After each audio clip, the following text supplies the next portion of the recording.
Hello class, this is my week 2 video discussion on communication management. What is communication management and how does it apply to project management? Communication management is collaborating different processes such as structuring, planning, implementing, and monitoring of all information and communication that takes place for a project on all levels within the organization.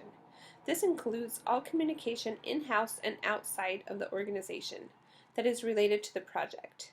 This is a constant flow of information that takes place.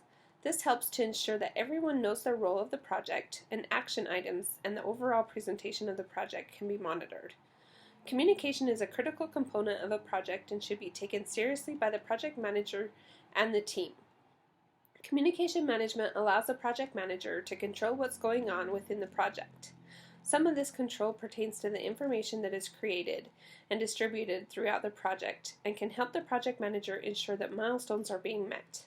If updates and issues are communicated as soon as they arise, the project has a much better chance of success. What are some of the variables to consider when communicating with the project team? Deliverables. Delivery of communication can be a variable to consider, such as how the communication is taking place. Email is my preferred method of communication because it also creates a written record that the communication took place, though a group meeting or a one-on-one conversation works best to bounce ideas off of each other and get a group consent on how to proceed. Another variable can be barriers that can be presented in a project.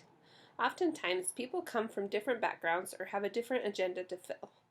This might make it more difficult to communicate or cause people to be more closed-minded and not want to work as a team. Being open-minded should be something that the project manager strives for and encourages throughout the team. What is the best method to run a team meeting?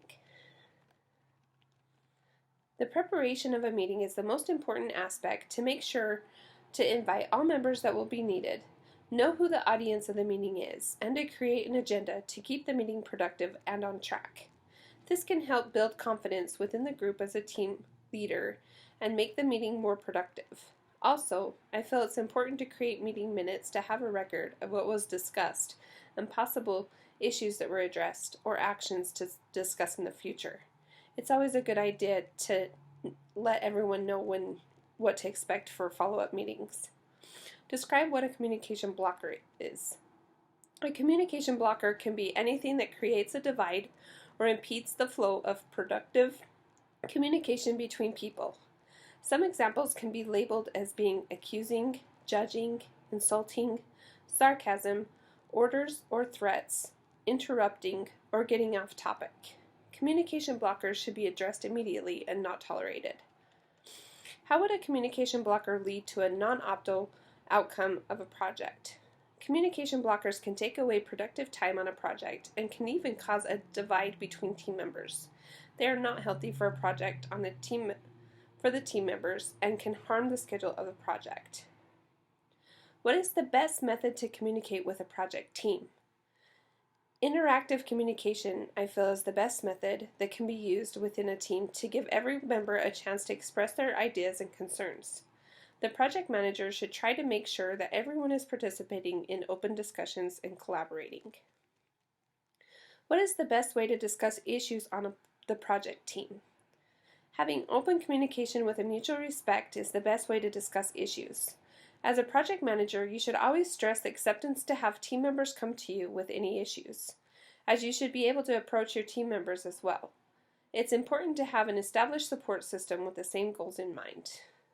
As a PM, how do you determine the best method to praise, discipline team members? It's important to get to know your team members, their strengths, and what drives them. This will be helpful for guidance on how to praise or discipline them. Sometimes it takes building rapport with your team to know which makes each individual tick. Thank you so much.